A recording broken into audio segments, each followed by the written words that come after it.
You know that eerie silence that creeps into your home when something's not quite right? Not the comforting quiet of late-night peace, but the kind that whispers something's changing. That's how it started. Slowly, subtly, like a fog seeping in through the cracks. Madison used to laugh in the mornings. Full belly laughs, not the polite kind.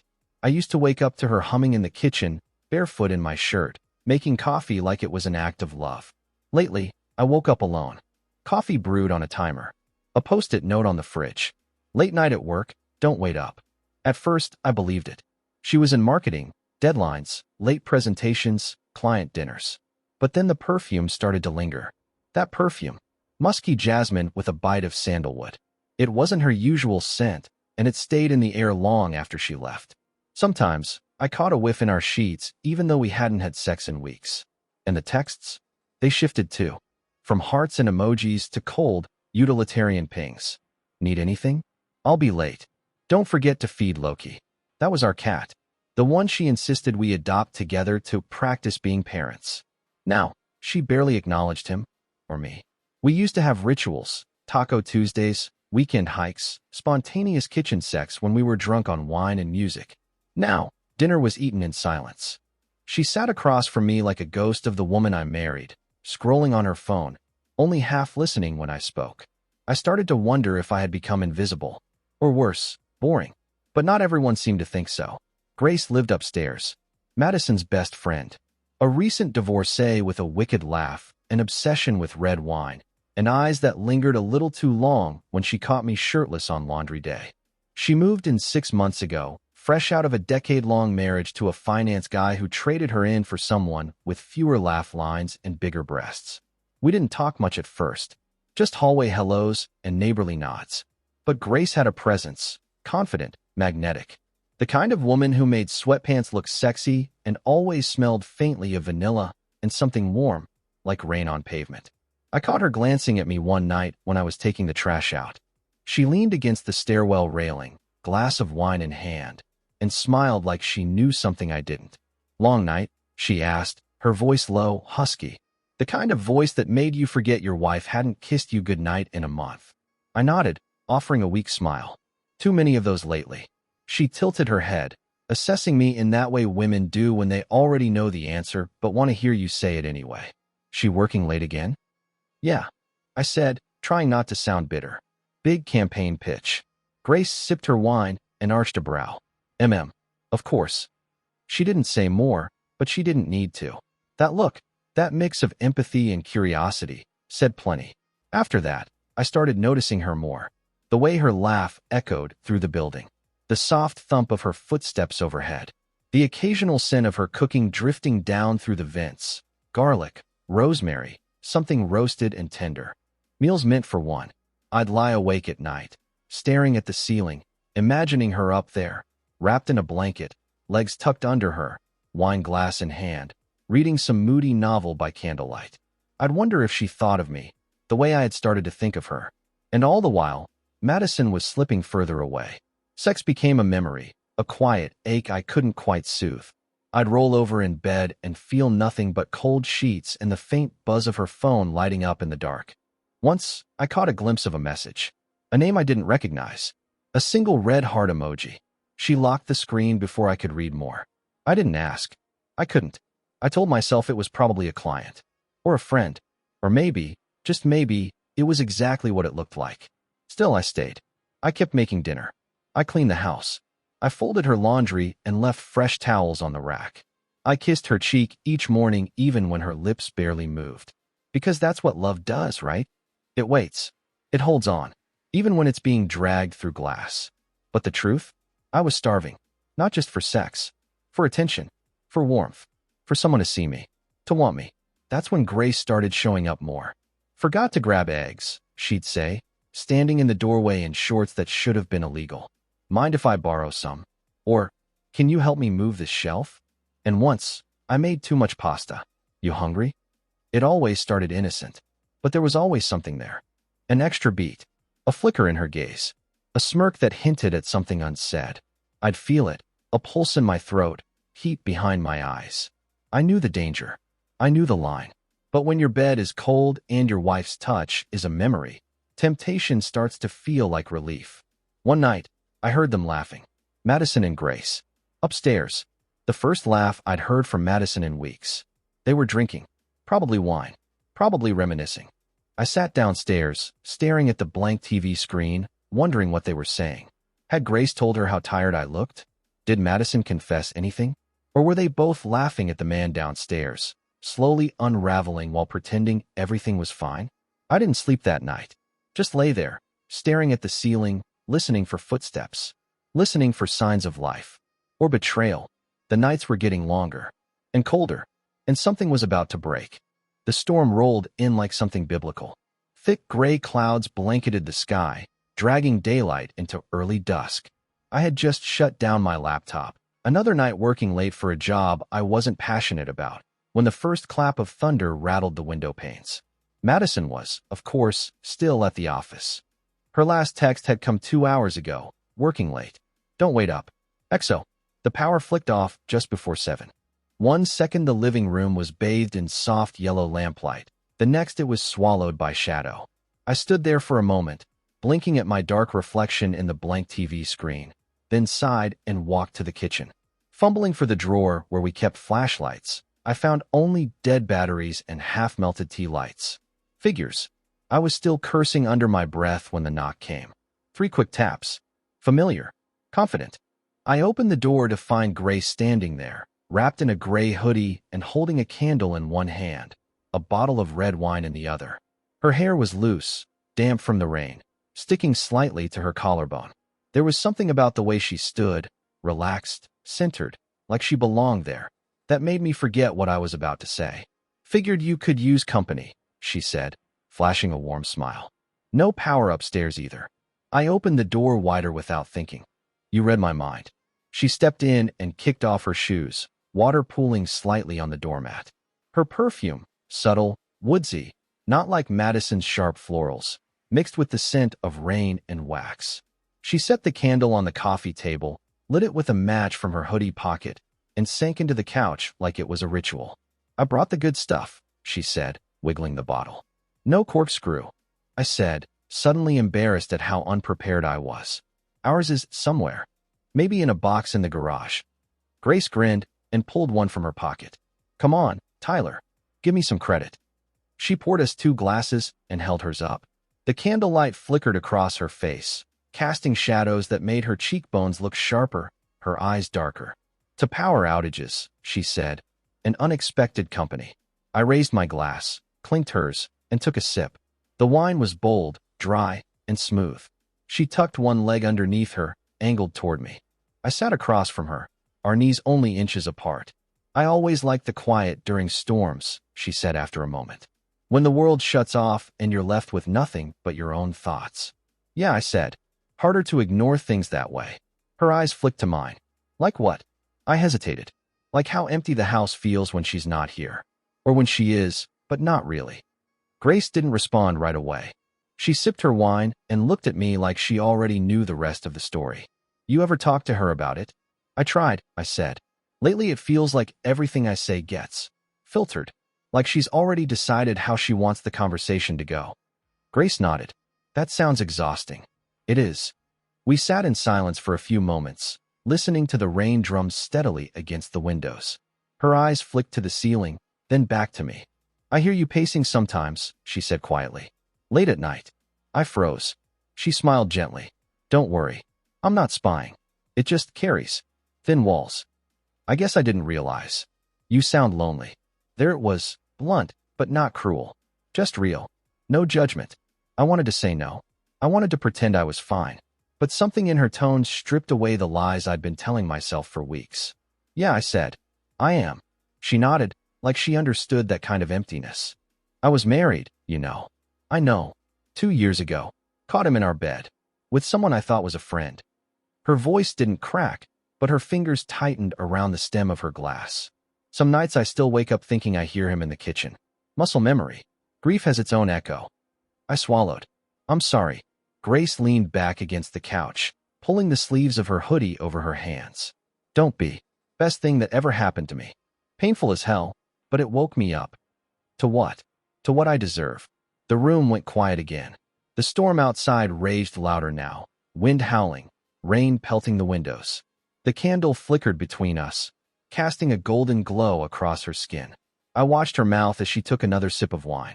The way her lips parted, the slight indent her bottom lip made against the glass. I hadn't noticed a woman's mouth like that in months. Maybe longer. Grace caught me watching and tilted her head. What? Nothing, I said too quickly. She set her wine down. It's okay, you know, to miss being touched. I let out a soft breath. It's not just the sex. It's feeling seen. Wanted. Like I still matter to someone. Grace leaned forward slightly, her knee brushing mine. You do matter, Tyler. Don't let her make you feel small. That touch, the casual, unhurried press of her leg against mine, sent a quiet heat through my body. Not urgent, not wild, just alive. Something I hadn't felt in a long, long time. I started, not finishing the sentence. She gave a small smile. Yeah, me too. Neither of us moved right away. The rain softened. Somewhere outside, a branch cracked and fell. Then, with a low click and a hum, the power returned. The lights flicked on. The refrigerator buzzed to life. The quiet was gone, but the silence between us stayed charged. Grace stood slowly. Thanks for the wine, she said. And the company. You brought both. She smirked. Still, it was nice. We walked to the door together. She lingered for a beat before stepping into the hall. Then, just as she turned away, she looked over her shoulder. Good night, Tyler. Her voice was softer than usual. Almost a whisper. A secret just for me. Night, I said, the word catching on my tongue. The door clicked shut behind her, and for the first time in weeks, I felt something shift. The next morning, I woke up thinking about her. Not my wife, Grace. Not in any inappropriate way. Not exactly. Just a loop in my head of her voice, saying, you matter. The way her knee had rested gently against mine.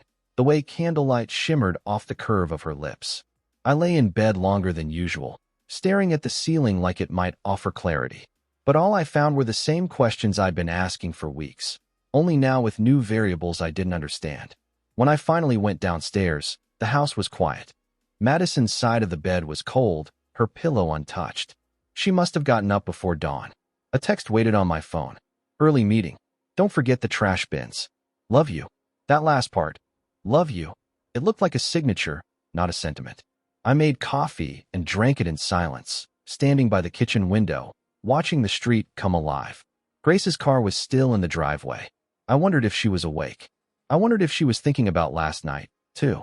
The day crawled. I tried to work, but couldn't focus. Everything I did felt mechanical, like I was just moving through motions, ticking boxes. Around 3, I heard her footsteps upstairs. Light and rhythmic. I paused. Listened. I don't know what I expected. Maybe a door creaking open, a knock on the wall. Anything that would make it easier to justify walking up there. But nothing came.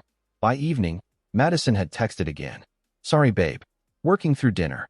Don't wait up. Might be really late. The babe part almost made me laugh. It sounded recycled, like she was throwing scraps of intimacy to see if I'd still bite. I stared at her message for a full minute before deleting it without replying. And then, without fully realizing why, I grabbed the bag of sugar from the pantry and walked upstairs. Her door was slightly open. I knocked anyway. Grace. She opened it within seconds. She was barefoot, hair tied up in a messy knot, wearing a long t-shirt with soft-looking fabric that clung to her in ways that made my throat go dry. She smiled when she saw me. Well, if it isn't the sugar man. I held up the bag.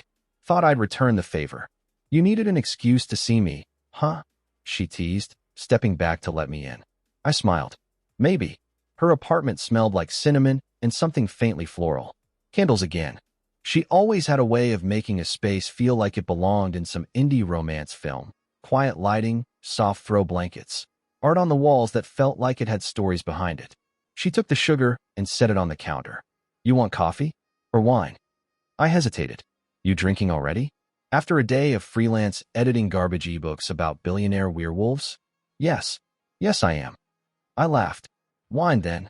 She poured 2 glasses and leaned against the counter. So, she said, eyes locking onto mine. You okay? I didn't answer right away. I was too busy noticing how the neckline of her shirt dipped just slightly when she leaned forward. Too busy remembering how it had felt to be touched, even casually. after so many weeks of nothing. I don't know, I said finally. I don't know what this is anymore. Madison and I can't remember the last time I felt like we were on the same page, or even in the same book. Grace nodded slowly, her expression unreadable. Have you ever cheated? The question came out of nowhere. It hung between us like static. No, I said. Never. She tilted her head. Thought about it. I looked down into my glass. Lately. Ever. Lately, I repeated. There was a beat of silence. Then she walked to the window, pulling aside the curtain just enough to peer into the street below. The way her shirt shifted when she moved made it impossible not to look. Her legs were bare. Her skin, smooth and pale in the soft lighting, pulled at something inside me I hadn't felt in months. I warned her, you know, Grace said quietly. Madison. A long time ago. I frowned. Warned her. She used to talk about you like you were her puppy. Devoted. Predictable. She'd laugh about how she could disappear for hours and you'd still be there when she came back. Grace turned toward me, her eyes sharp. I told her people like you don't stay loyal when they're invisible. I set my wine down. You told her that? She said it didn't matter. That marriage gets boring. That men always forgive if you give them just enough affection to keep them guessing.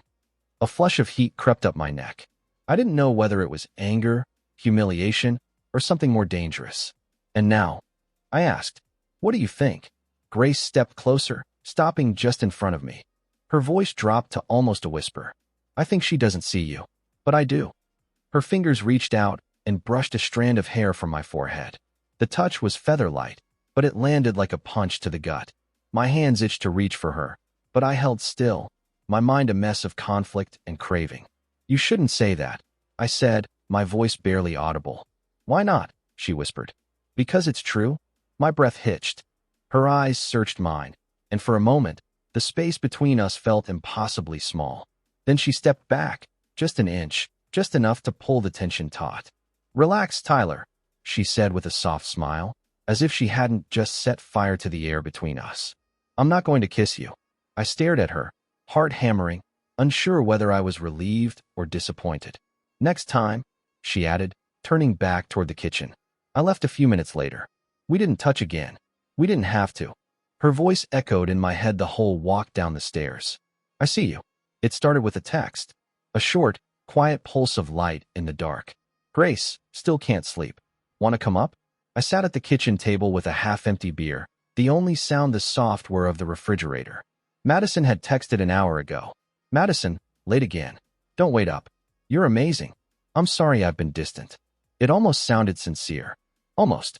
But it was the same message as always, a line thrown into the void, hoping it would be enough to keep me loyal without requiring anything from her in return. I looked at Grace's message again. Simple. Honest. Not demanding. Just there, like she always seemed to be lately. I stared at the phone for another minute, then stood. The walk up the stairs was slower than it needed to be. My hand hovered near her door before I knocked twice, soft, like I was trying not to admit I was really there. It opened before the second knock faded. The room smelled like vanilla and rain. A single candle glowed from her coffee table, and soft music, something acoustic and slow, drifted through a speaker on the shelf. Grace stood in the middle of the room barefoot, wearing one of Madison's old sweaters, oversized and hanging loosely off one shoulder. I recognized it instantly. The soft gray one Madison used to wear when she curled up with me on movie nights, back when we still had movie nights. Somehow, it didn't hurt seeing it on Grace. It felt right. I didn't think you'd come, she said, her voice a little quieter than usual. I almost didn't, I replied. She didn't ask why. She just nodded like she understood. I stepped inside. She closed the door behind me, but didn't lock it. The candlelight flickered against the windows as thunder rolled distantly, like the storm from days ago hadn't quite left either of us. I wasn't sure what I'd come for. Maybe just company. Maybe not. I didn't know how to name it yet, only that I was tired of being alone in my own house, of sitting beside a woman who didn't even notice me anymore. Wine, she offered. I shook my head. No, just this is fine. She sat cross-legged on the edge of the couch and waited for me to do the same. I did, not too close, not too far. We sat like that for a few beats, listening to the low hum of the music and the occasional creak of the building settling. I used to envy you too, Grace said suddenly. I turned to her. What do you mean? Back when Madison and I first became friends. You were always so steady. She made you sound boring sometimes, dependable, predictable, but I saw how you looked at her. You made her feel safe. She never really understood what that was worth. She did, once, I murmured. Or at least, she said she did. Grace looked down, her fingers playing with a loose thread on the sweater's sleeve. She stopped telling me about you a while ago. That's when I figured things had shifted. Yeah, I said. They did. The silence that followed wasn't empty. It was charged, waiting. She looked up. And now? I hesitated. Now I'm still here. Still trying to figure out if I'm staying because I believe she'll come back, or because I'm afraid to admit she already left. Grace didn't respond right away. She just studied me. Really looked like she was peeling back the layers I'd been hiding behind. You deserve someone who chooses you, she said, voice barely above a whisper. Not just tolerates you. It hit deeper than I expected. Maybe because I hadn't said it out loud myself yet. Maybe because it was the first time someone else had acknowledged what I hadn't dared face. I exhaled slowly. I don't know if I'm the man I used to be. She smiled, a soft, sad smile that didn't try to fix me, just saw me. Maybe not, she said. But maybe you're someone new. Someone braver. I turned toward her. Our knees brushed. She didn't move away. I watched her face. The way her mouth parted slightly when she exhaled. The way her eyes searched mine like she was waiting for a sign. Her hand was on her lap, palm up. Open. Unspoken permission. And then she said it. Kiss me. Just 2 words. Quiet. Certain. No game in them. No manipulation. Just truth. I hesitated, not because I didn't want to, but because I did. Because everything was tilting, and I knew once I crossed this line, it wouldn't be temporary. This wasn't a release. It was a choice. A point of no return. She didn't look away, and I didn't pretend to be stronger than I was. I leaned in slowly, letting the tension stretch, letting the space between us heat like wire beneath current. Our foreheads touched first, then our noses. Then, finally, our mouths met in a kiss that wasn't rushed or hungry, but deep and deliberate. An acknowledgement. Her lips were soft, warm, patient. She kissed like she'd been waiting. Not just for me, but for something real. Something that didn't need to be stolen in the dark. My hand cupped her jaw, thumb brushing her cheek. Her fingers threaded into my hair, pulling me closer, like she needed the weight of me to remind her she was still here, still wanted. We broke apart slowly, both of us breathing harder, hearts racing in unison. Neither of us spoke. There was no apology, no promise, just silence and understanding. We sat like that for a long time, knees touching, shoulders leaning in, the candlelight dancing between us as if even it knew something had shifted. When I finally stood to leave, she didn't try to stop me, but she didn't look away either. Her eyes followed me to the door, and just before I opened it, she said, "Next time, you don't have to go." I turned, met her gaze, and nodded. I know. Then I stepped into the hallway, and back into a life I no longer recognized. We told ourselves it was a mistake. The next morning, I didn't even need to say it. I could see it in Grace's eyes when I passed her on the stairs. No playful smirk, no subtle touches, just a brief glance, a nod, and the kind of silence that follows a storm when everyone's too scared to speak. I told myself it was nothing, just a moment, a fluke, a lapse, but the lie didn't stick. I replayed it constantly, her breath against my skin, the way her lips had trembled just slightly before they met mine. It hadn't felt like a mistake. It had felt like a beginning. But beginnings, in my life lately, came dressed in endings. Madison still hadn't asked if I was okay. Still hadn't noticed the way I barely looked at her anymore, or how I stayed late at work just to avoid eating at the same table. When she did make it home in time for dinner, she sat across from me like a stranger. That Friday, she canceled date night again, the 4th one in a row. "Sorry, babe. Last-minute campaign strategy meeting. You know how it is." No apology voice, no makeup calls, just a digital shrug and silence. So that night, instead of a dinner table filled with awkward silence, I found myself walking up the stairs again. I didn't knock this time. Grace opened the door before I touched it, like she'd been waiting. Neither of us said a word. She stepped aside, and I walked in. That night, we didn't kiss. We didn't even touch. We just sat close, our shoulders barely brushing, sharing a glass of red and listening to music that neither of us paid much attention to. "I missed this," she said softly. Just having someone to sit with who doesn't want anything except me. I didn't respond. I couldn't, because I knew exactly what she meant, and I was afraid of how much I meant it too. The affair didn't start in a bed. It started in those spaces in between, in the glances that lingered a second too long, the gentle jokes that hit deeper than they should have. It started in the morning texts and the coffee runs, the stolen laughter, and the secrets folded into quiet hallways. And I let it happen. I started going up more often. At first, just every few days. Then almost every day. I'd bring excuses with me. Coffee, a leftover muffin, a question about her TV remote, and leave without them. She never asked me to stay. I never asked if I could. We just stopped pretending we weren't orbiting each other. One morning, I brought her an extra croissant and set it on her windowsill, knocking lightly. She was still in pajamas, hair wild from sleep, eyes heavy but amused. "You bribing me with pastries now?" she asked. I shrugged. Seemed easier than saying I missed you. Her eyes softened. "You really need to stop saying things like that." "Why?" "Because I don't want to stop hearing them." We stood there for a beat too long, and then she reached out, fingers grazing mine as she took the croissant from my hand. Just a touch, but it was enough to make my stomach tighten, enough to make my knees a little less steady. Later that day, she told me something I hadn't expected. "I warned her, you know." "Madison?" "Yeah." Grace stared out her window. "A year ago, maybe more. I told her she was pushing you away, that she was playing with fire." I turned to her. "Why would you do that?" "Because I saw it then. What she didn't. That you deserved more than the scraps she was giving you." "She didn't listen?" "She said you'd never leave her. That you didn't have it in you." That hit harder than I wanted to admit. Maybe she was right.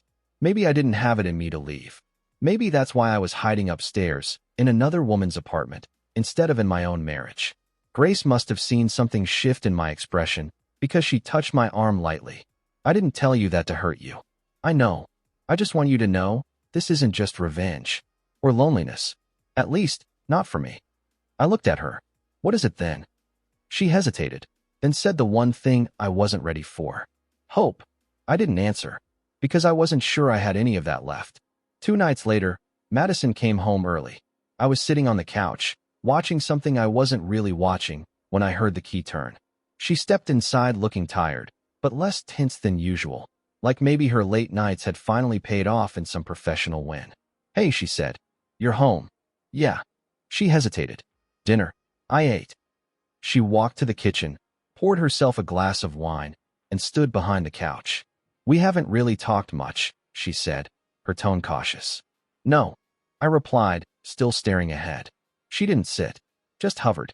"Is everything okay?" I turned slowly, meeting her eyes for the first time in days. "You tell me." She opened her mouth to speak, but nothing came out at first. Then, after a beat, "I've been figuring some things out. About myself." I waited. She looked down. "I think I might have feelings for someone at work." My throat closed. She said it so quietly, like the words might vanish if she didn't look directly at them. I didn't shout. I didn't ask who. I didn't cry. I just stared at her and said, "Thank you for finally telling me." That night, I didn't sleep in our bed. I went upstairs. Grace opened the door, already knowing. "She told you," she said. I nodded. And then, without asking, I stepped forward, wrapped my arms around her, and let her hold all the pieces Madison had dropped. Her hands found the back of my neck, her breath against my skin. "Then let me love you the way she won't," she whispered. And for the first time in a long time, it didn't feel like an escape. It felt like the truth. I woke in Grace's bed before the sun did. For a few seconds, I forgot where I was. The sheets smelled like vanilla and her skin. The room was warmer than my own, softer somehow, like it didn't expect anything from me except to just be. Grace was still asleep beside me, one arm draped lazily across my stomach. Her breath moved in quiet rhythms against my shoulder, and for the first time in months, my chest didn't feel tight when I opened my eyes. But reality didn't take long to catch up. I slipped out of bed quietly, pulled on my jeans, and moved through her apartment like I belonged there, which scared me more than I could admit. Downstairs, the house was still dark. Madison's shoes were in the foyer. Her bag was dropped on the chair. A half-empty wine glass sat on the counter like a peace offering she forgot to finish. I stood in the middle of the kitchen for a long time, trying to decide if I should lie, pretend I'd slept on the couch, Pretend none of this was real. Instead, I made coffee. She came down 20 minutes later, still in her robe, hair tousled. When she saw me, she paused, eyes flicking toward the stairs, then back to me. "You were gone last night," she said. I nodded. "I know." She didn't ask where. She just sat down at the kitchen island and waited while I poured her a cup. "I thought we were going to talk," she said. "You did talk," I replied. I listened. Madison wrapped her fingers around the mug and stared into it like it might tell her what to say. "What I said, it wasn't meant to hurt you." "But it did," I said, not with anger, just certainty. She looked up. Her eyes were tired. Not just from lack of sleep. Tired in that soul-deep way people get when they've been pretending too long. "I don't even know how it started," she whispered. "I think I was just bored. Or numb. Or scared that this us was all there was." I leaned back against the counter. "Was that such a bad thing?" "I don't know," she said. "Maybe I thought love was supposed to feel bigger, wilder. And you were always so steady. So good." The way she said good made it sound like a flaw. I didn't speak. I just let her keep going. "I didn't sleep with him," she said suddenly, too quickly. "Not yet. I mean, it was heading there, I guess. But I stopped it." "Why?" I asked. Her voice cracked. "Because I knew once I crossed that line, I couldn't pretend anymore. And I was still hoping I could fix this." I looked at her for a long time. "You told me you had feelings for someone else. That was crossing the line." She flinched, then nodded. "I know." I sat across from her, letting the silence settle between us. "Why didn't you come to me?" I asked. "Months ago, when things started falling apart." She hesitated. "Because I didn't think you'd understand. That you were unhappy?" "That I didn't know why I was," she admitted. "I kept waiting for you to do something. To notice. To fight for me." "I was fighting," I said, my voice rising slightly. "Every day. In every quiet way I knew how. I showed up, Madison. I was here. I was always here." She blinked hard. "I know. And I think that scared me more than if you had left." We sat there for a long time. Two people tethered to something neither of us knew how to name anymore. The version of us that used to exist had long since collapsed, and we'd both been pretending it hadn't. Finally, I stood. "I need to get out of the house for a bit." She looked up. To her. I didn't deny it. I just looked her in the eye. To someone who sees me. She looked like she wanted to cry, but didn't. She just nodded, lips pressed into a tight line. "Do you love her?" she asked. "I don't know," I said honestly. "But I know what I feel when I'm with her isn't confusion." She didn't follow me to the door. Didn't ask when I'd be back. And that silence told me more than any answer could. Grace didn't ask questions when I showed up. She didn't need to. She just opened the door, reached for my hand, and pulled me inside. We sat on her couch for hours, not touching, not talking much, just letting the quiet do what words couldn't. When I finally told her what Madison said, she just nodded. "She's unraveling," Grace said. "People always do when the illusion breaks." She said she was scared of our life becoming too comfortable. Grace scoffed. "Isn't that the point? Building something stable?" "She wanted wild," I said. Grace looked at me. "And what do you want?" I didn't answer right away. Then, quietly, "I want to be wanted. Not just needed. Not tolerated. Chosen." She reached for my hand, her thumb grazing my knuckles. "You are." I looked at her. "Are we making a mistake?" Grace's expression softened. "Maybe. But it doesn't feel like one." And it didn't. Not in that room. Not with her. That night, we didn't kiss. We didn't fall into bed. We just held each other, wrapped in something warm and quiet, something that felt like home. And I realized then, love doesn't always show up with fireworks and passion. Sometimes, it comes quietly, in the form of someone who stays. The days blurred into each other after Madison's confession. We didn't talk much. We didn't fight. We just coexisted. Like two strangers bound by a lease and old photographs. She stayed later at work. I started waking up in Grace's apartment more often than my own. And neither of us pretended we didn't notice. There was no dramatic fallout, no slammed doors. Just a slow, quiet unraveling, like threads being pulled from opposite ends of a fraying rope. It should have felt like a disaster. But instead, it felt like relief. Grace and I never said what we were. We didn't label anything. We just let it happen. I'd show up with breakfast. She'd hand me a coffee before I knocked. I'd cook her dinner and stay until the candles burned low. Once, I caught her wearing one of my old hoodies when she thought I wasn't looking. I didn't say anything. I just watched her laugh at something on her phone and felt a kind of peace I hadn't felt in years. One morning, we made pancakes. No hiding. No whispers. Her windows were open, music low, sunlight pouring across the countertops. She moved around the kitchen barefoot, in one of my t-shirts, flipping pancakes like it was the most natural thing in the world. I leaned against the doorway, sipping my coffee, watching her dance a little to the music. She caught me staring. "What?" she asked, smiling. I shook my head. "Nothing. Just, this feels dangerous." She walked over, slid her arms around my waist. "Good dangerous?" I wrapped my hands around hers. "Too good." She kissed my shoulder. "Let them talk." And they did. It started small. Mrs. Henley downstairs asking why she kept hearing footsteps upstairs late at night, or why she saw me carrying groceries to the wrong door. Then the couple across the hall who gave me a longer than usual glance when Grace hugged me on the landing. Even the mailman raised an eyebrow one morning when he handed me a package labeled with Grace's name. I guess I should have cared more. I should have been discreet, careful. But the truth was, something inside me wanted to be seen. Not because I wanted to hurt Madison, but because I was tired of hiding like the guilty one. Besides, Madison had changed too. She moved like someone who had already made peace with something. Calm, detached. She still smiled when we crossed paths in the kitchen, still made coffee for two even when she knew I wouldn't drink it. And one morning, as I stood by the sink rinsing my plate, she looked at me and said, "You seem happier." I turned slowly, unsure if it was a trap. "Do I?" She nodded, sipped her coffee. "You laugh more. Sleep better. You don't flinch when I walk into the room." "What are you saying?" She shrugged. "Just an observation." And then, before I could respond, she added, "Maybe I'm not the only one who's been keeping secrets." The words hit hard, not because they were wrong, but because of how right they sounded in her voice. Like she'd been waiting to say them for weeks. She didn't press. She didn't accuse. She just walked away, leaving me in a kitchen that suddenly felt 10 degrees colder. That night, I told Grace everything. We were curled up on her couch, the windows fogged from the cold outside. Her head was resting on my chest, and my fingers were tracing lazy circles along her arm.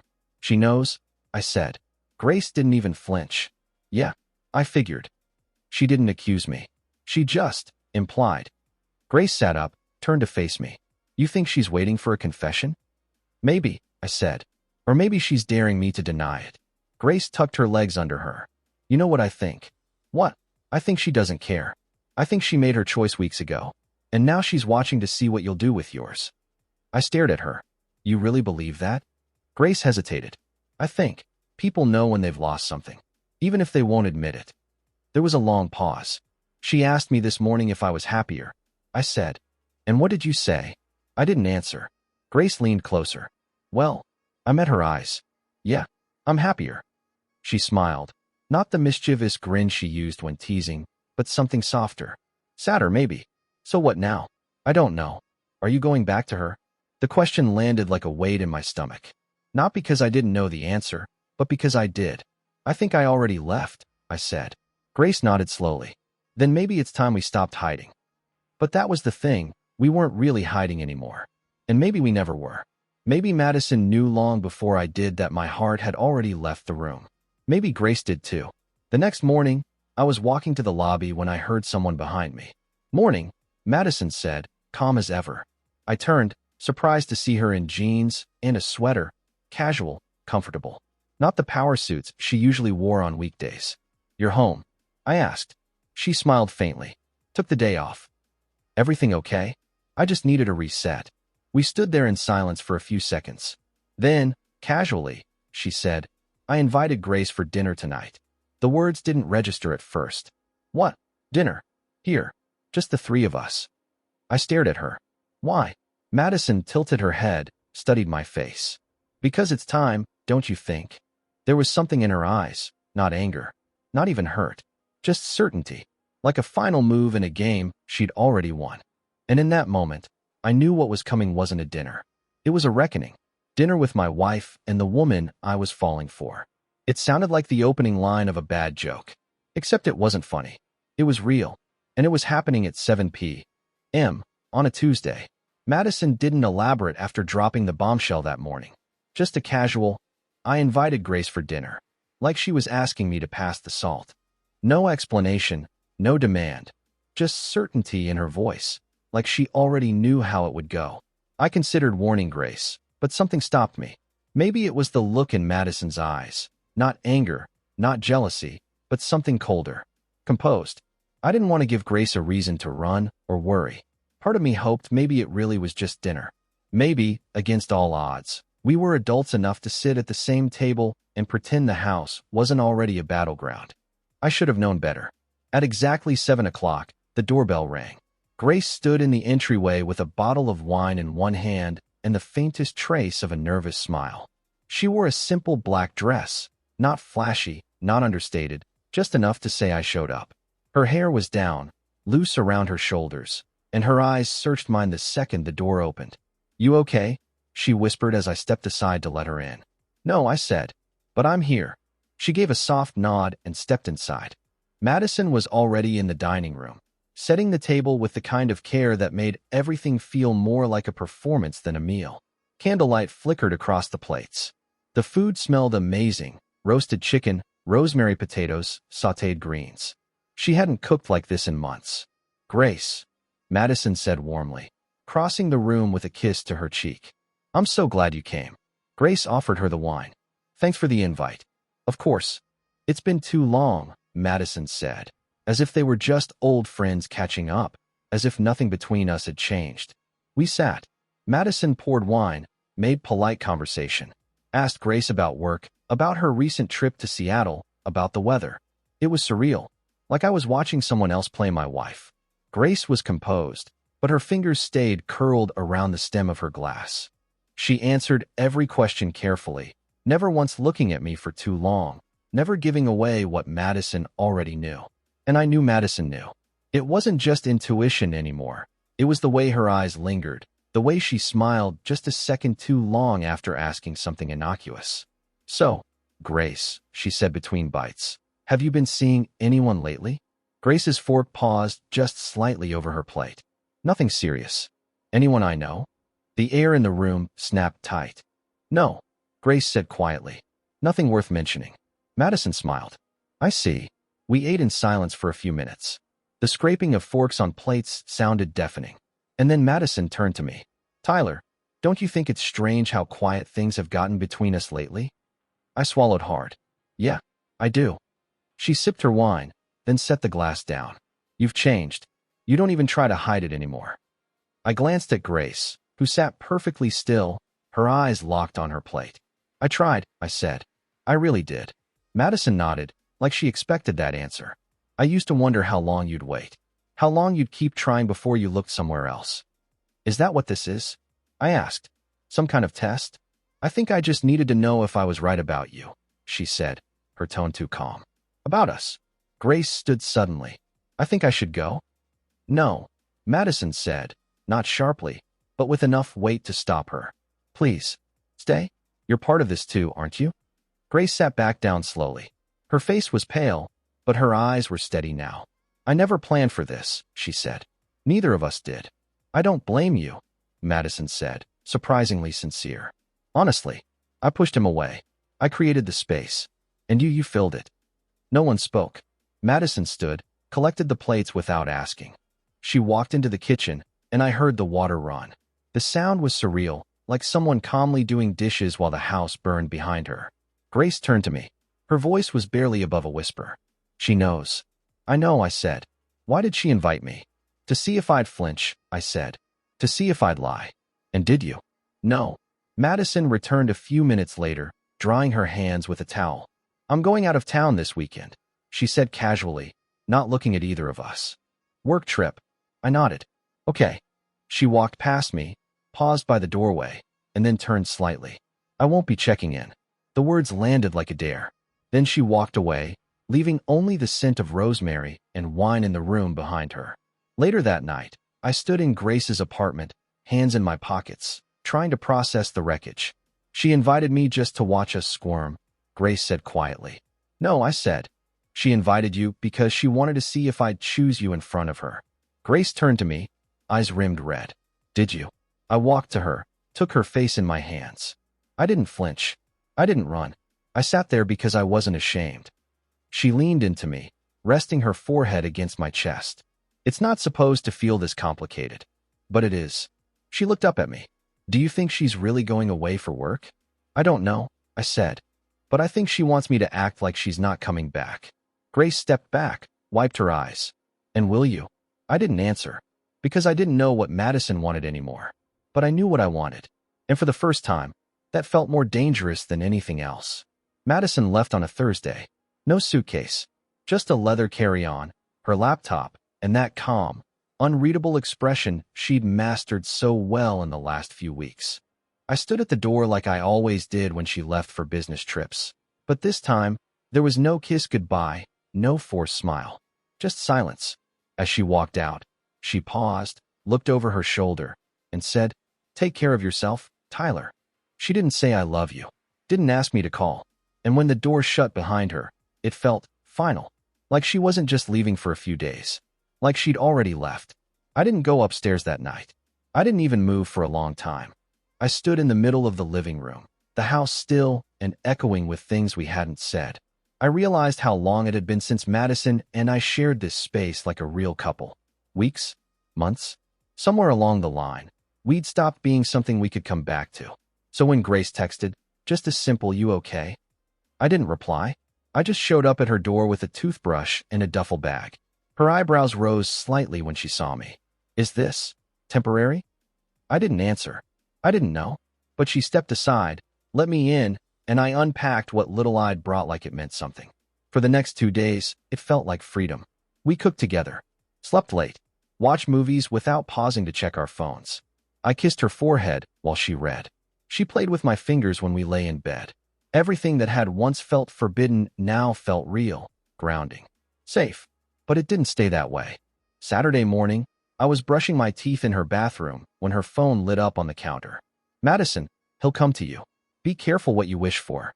The message didn't register at first. I read it twice, then a third time, and then my hands went cold. I walked out slowly, holding the phone like it might explode. Grace was sitting cross-legged on the couch, sipping coffee. She looked up, then froze when she saw my face. "What is it?" she asked. I showed her. She stared at the screen for a long time. Her lips parted, closed, then opened again.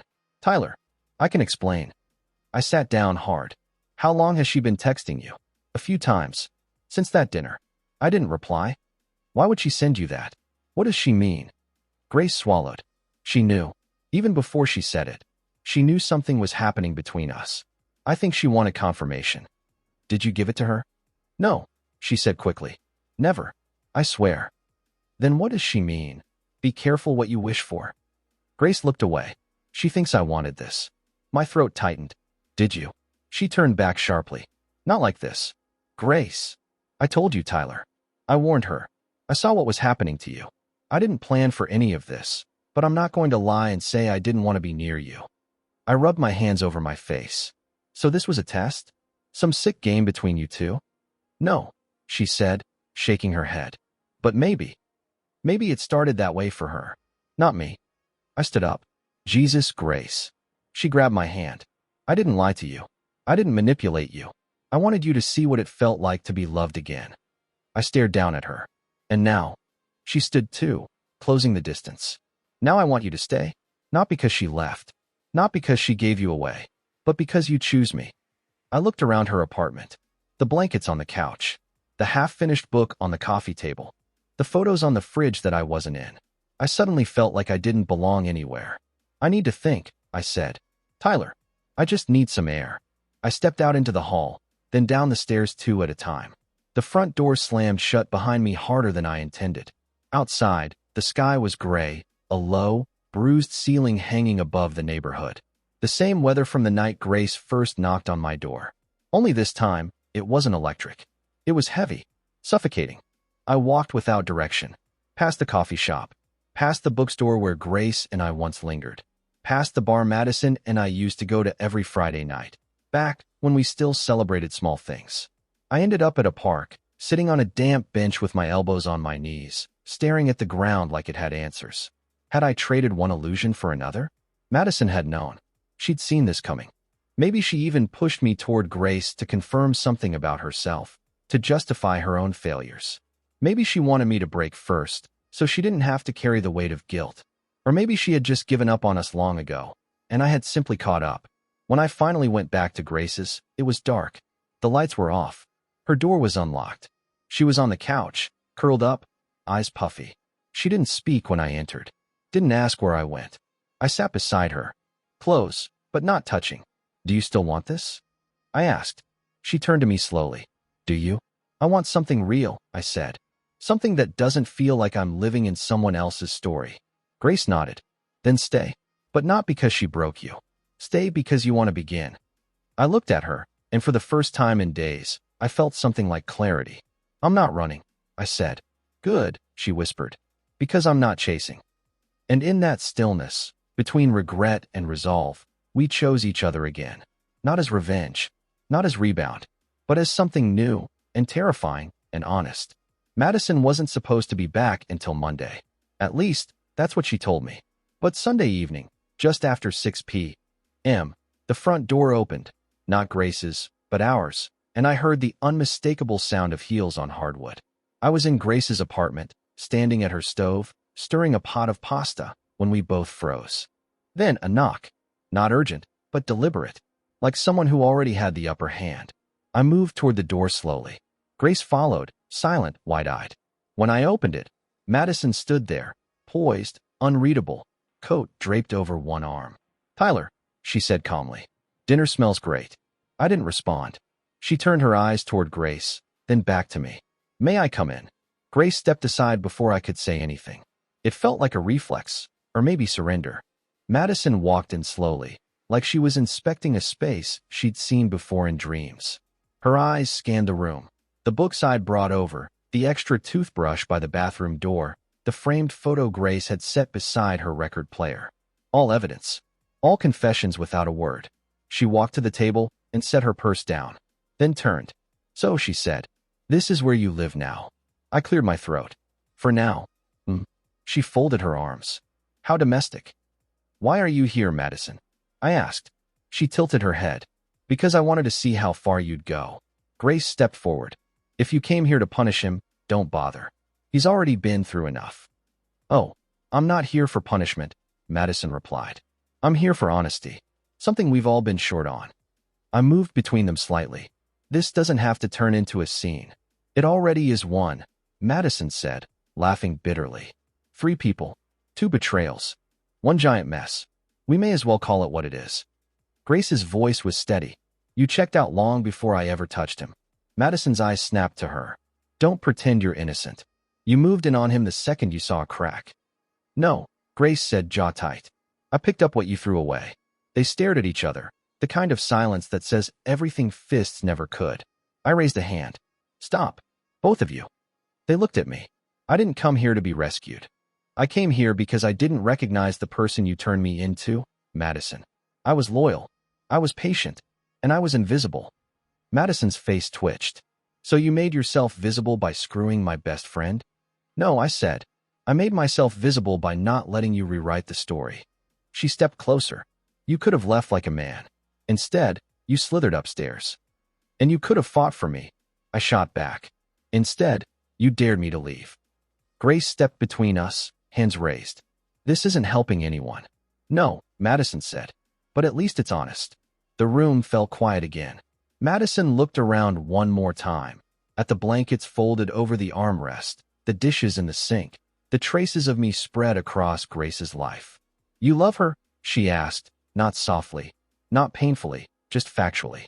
I looked at Grace. Her eyes met mine. I don't know if it's love yet, I said, but it's real, and it's mine. Madison nodded, as if that was the final piece she needed. Then she turned to Grace. You can have him, but don't think this makes you better than me. I never said I was, Grace said, but I am here, and I won't apologize for that. Madison smiled, bitter and distant. Good, then neither will I. She grabbed her purse, turned, and walked to the door. Just before stepping out, she paused. You know, she said without turning around, I used to picture our life together until we were old. Now I realize I was the only one imagining it. She left without slamming the door. Just silence again. Grace let out a breath and sat on the edge of the couch, eyes unfocused. I didn't expect her to come here, she said. Neither did I replied. She looked up at me. Do you regret any of it? I walked to her, sat beside her. I didn't rush my answer. I regret how it started. But not that it started. Her eyes closed. Me too. We sat in silence, the shadows of the evening stretching long across the floor. No fireworks. No dramatic kiss. Just the stillness that follows an ending, and maybe the whisper of something new. But the weight of it lingered. Not just the argument. Not just Madison's words. The truth of it all. This wasn't victory. This was fallout. And we were just beginning to feel the cold. It's been 3 weeks since the door closed behind Madison for the last time. She didn't come back. No texts. No calls. No threats of lawyers or drawn-out battles over dishes and furniture. Just silence. A mutual vanishing act, like we both realized the version of us we built was already a memory we didn't want to claim. The apartment feels hollow now.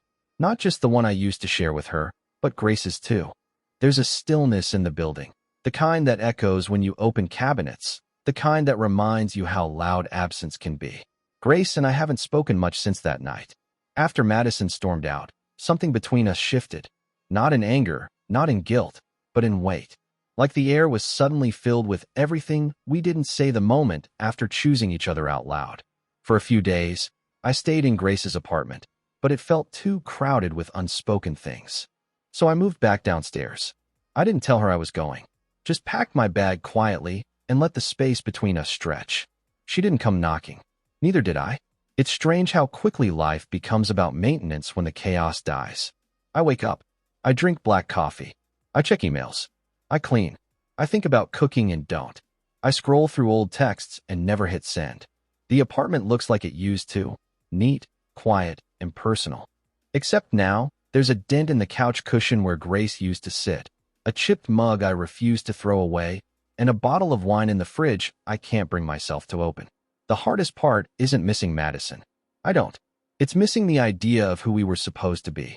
And maybe, missing the version of myself that once believed we'd get there. One afternoon, I find myself standing at the window, staring up toward the 3rd floor. Her blinds are closed. I haven't heard her music in days. Did we break each other? Or did we just get lost trying to be what the other needed? I don't know. All I know is that the building feels quieter than it should. And then, on a Monday morning, there's a knock at my door. I don't rush to open it. I don't brace myself. But when I swing it wide, there she is, Grace. Hair pulled back, hoodie draped over one shoulder, and 2 paper cups of coffee in her hands. She holds one out. Black, no sugar. You still drink it that way? I take it. Still do. We stand there in silence for a moment, the doorway between us like some border we're both afraid to cross. Then she smiles faintly.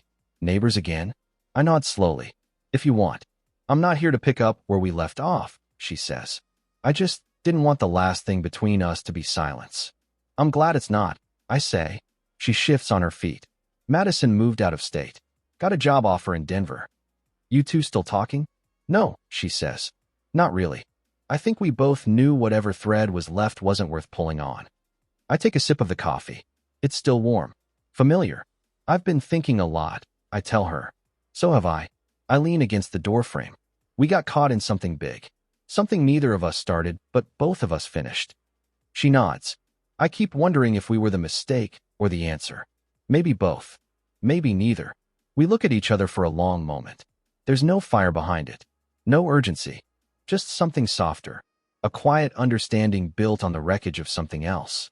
I'm not asking for anything, she says. No expectations. Neither am I. But if you ever want to talk, or sit on the steps and drink bad coffee, or listen to records without saying much, I'm upstairs. I smile. I think I'd like that.